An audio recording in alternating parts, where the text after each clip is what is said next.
കമ്മുട്ടി എന്ന ഒരു വ്യക്തി ഉണ്ടാക്കിയതാണെന്നാണ് ഇവിടെ പൊതുവെയുള്ള ജനങ്ങളുടെ അഭിപ്രായങ്ങൾ.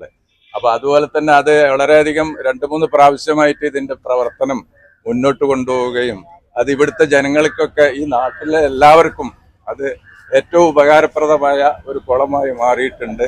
അതിന് അള്ളാഹുവിന്റെ അനുഗ്രഹം കൊണ്ട് ഇനി അതിന്റെ എല്ലാ പ്രവർത്തനങ്ങളും മുന്നോട്ട് കൊണ്ടുപോവുകയും അതിനുവേണ്ടി നമ്മുടെ മെമ്പർ അതിനുവേണ്ടി എല്ലാ സഹകരണങ്ങളും നടത്തിയത് കൊണ്ടാണ് ഇത് ഇത്രയും അധികം പുരോഗമനത്തിലെത്തി. കമ്മുട്ടിക്കുളം 1988 ബ്ലോക്ക് പഞ്ചായത്തിന്റെ ഫണ്ട് ഉപയോഗിച്ച് നിർമ്മാണം നടത്തി കിടക്കുകയായിരുന്നു.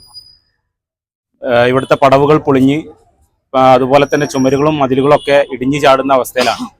ഈ സമയത്താണ് ഇത്തരത്തിലുള്ള ഒരു പദ്ധതി ജലസേചന വകുപ്പിന്റെ ഇറിഗേഷൻ വകുപ്പിന്റെ ഫണ്ട് ഉണ്ട് എന്നറിഞ്ഞതിന്റെ അടിസ്ഥാനത്തിൽ കോവിഡ് കഴിഞ്ഞ സമയത്ത് തന്നെ കൗൺസിലറുടെ നേതൃത്വത്തിൽ ജലസേചന വകുപ്പ് മന്ത്രിക്ക് റോഷി അഗസ്റ്റിന്റെ ഓഫീസിൽ നിവേദനം കൊടുക്കുകയും ആ നിവേദനത്തിന്റെ അടിസ്ഥാനത്തിൽ ഇതിന്റെ ഡിപ്പാർട്ട്മെന്റിലെ ഉദ്യോഗസ്ഥർ സ്ഥലം സന്ദർശിച്ച് അതിന്റെ ഗൗരവം മനസ്സിലാക്കിയതിന്റെ അടിസ്ഥാനത്തിലാണ് കേരളത്തിലെ ഒട്ടുമിക്ക കുളങ്ങളും നേരാക്കാൻ അപേക്ഷകൾ നിൽക്കുമ്പോൾ പ്രയോറിറ്റിയിൽ ഉൾപ്പെടുത്തിക്കൊണ്ട് ഈ കമ്മുട്ടിക്കുളം സംസ്ഥാന സർക്കാർ നവീകരിച്ചിട്ടുള്ളത്. ആ നവീകരണം ഈ നാട്ടിലെ ജനങ്ങളെ വിശ്വാസത്തിലെടുത്തുകൊണ്ട് കൗൺസിലർ ഏറ്റെടുത്തിട്ടുള്ള ഒരു പ്രവർത്തനം തന്നെയാണ്. ആ പ്രവർത്തനത്തിന് സംസ്ഥാന സർക്കാരിനെയും അതോടെ തന്നെ ഇതിന് പ്രയത്നിച്ച കൗൺസിലറെയും ഇതിനുവേണ്ടി എല്ലാ സഹകരണങ്ങളും തന്നിട്ടുള്ള ഈ പ്രദേശത്തെ ജനങ്ങളെയും അഭിവാദ്യം ചെയ്തുകൊണ്ട് നിർത്തുന്നത്. എന്നെ നമ്മളെ കമ്മുട്ടിക്കുളം ഡിവിഷനിൽ തെരഞ്ഞെടുത്ത ഉടനെ ഈ നാട്ടുകാരുടെ ഒരു ആവശ്യമായിരുന്നു ഈ കുളം നവീകരിക്കുക എന്നുള്ളത്. അതേതായാലും നമുക്ക് ഇന്ന് പൂർത്തീകരിക്കാൻ കഴിഞ്ഞിട്ടുണ്ട്. നമ്മൾ നാട്ടുകാരുടെ സഹകരണമാണ് ഇത്രയും പെട്ടെന്ന് നമ്മൾ ഈ കുളം ഇവിടെ നടപ്പാക്കാൻ കഴിഞ്ഞത്. അതുപോലെ തന്നെ നമ്മളെ കോൺട്രാക്ടറും ഒക്കെ നല്ല വർക്കും നല്ല കാര്യങ്ങളും എത്ര സ്പീഡിലെ കാലാവസ്ഥ ഒന്നും അനുകൂലമല്ലാഞ്ഞിട്ടും നമ്മളെ കുളം ഇത്രയും പെട്ടെന്ന് നവീകരിച്ച് പൂർത്തീകരിക്കാൻ കഴിഞ്ഞ് നമ്മൾ നാട്ടുകാർ അതിൽ നന്നായിട്ട് സഹകരിച്ചിട്ടുണ്ട്. അതുപോലെ തന്നെ നമ്മളിവിടുത്തെ ക്ലബിൻ്റെ കുട്ടികൾ ജിംഖാന ക്ലബ്ബ് അതുപോലെ തന്നെ AFC കുളമംഗലം നാട്ടിലെ ആളുകൾ ഒരുപാട് ആളുകളുടെ സഹകരണം കൊണ്ടാണ് നമുക്ക് ഇന്ന് ഈ കുളം ഇങ്ങനെ നവീകരിച്ച് നമുക്കിങ്ങനെ ഇന്ന് സമർപ്പിക്കാൻ കഴിഞ്ഞത്. അതിലെന്തായാലും നമ്മളെ കൂടെ നിന്ന് നാട്ടുകാരോടും എല്ലാവരോടും നന്ദി അറിയിച്ചിട്ട് സംസ്ഥാന സർക്കാരിന്റെ മൈനർ ഇറിഗേഷൻ വകുപ്പിന്റെ കീഴിൽ ഇന്ന് 58 ലക്ഷം രൂപ ചെലവഴിച്ചിട്ടാണ് ഇന്നിവിടെ ഈ കുളം യാഥാർത്ഥ്യമായിട്ടുള്ളത്.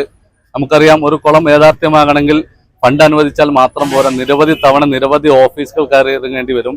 യാസർ അറഫാത്തും അതുപോലെ തന്നെ നൌഷാദൊക്കെ കഴിഞ്ഞ കുറെ മാസങ്ങളായിട്ട് തിരുവനന്തപുരത്തും അതുപോലെ തന്നെ മലപ്പുറത്തും കുറ്റിപ്പുറത്തൊക്കെ ആയിട്ട് വിവിധ ഓഫീസുകൾ കയറി ഇറങ്ങിയതിന്റെ ഒരു ഫലം കൂടിയാണ് ഇന്ന് ഈ കുളം യാഥാർത്ഥ്യമായിട്ടുള്ളത്. ഈ സമയത്ത് ഈ ഫണ്ട് അനുവദിച്ച സംസ്ഥാന സർക്കാരിനെയും അതുപോലെ തന്നെ നമ്മുടെ കൗൺസിലർ അച്ചു നൌഷാദിനെയും അതിനുവേണ്ടി പ്രവർത്തിച്ച എല്ലാവരെയും, പ്രത്യേകിച്ച് ഇതിനുവേണ്ടി സഹകരിച്ച നാട്ടുകാരെയും ഈ സമയത്ത് പ്രത്യേക അഭിനന്ദിച്ചുകൊണ്ട് നിർത്തുന്നു.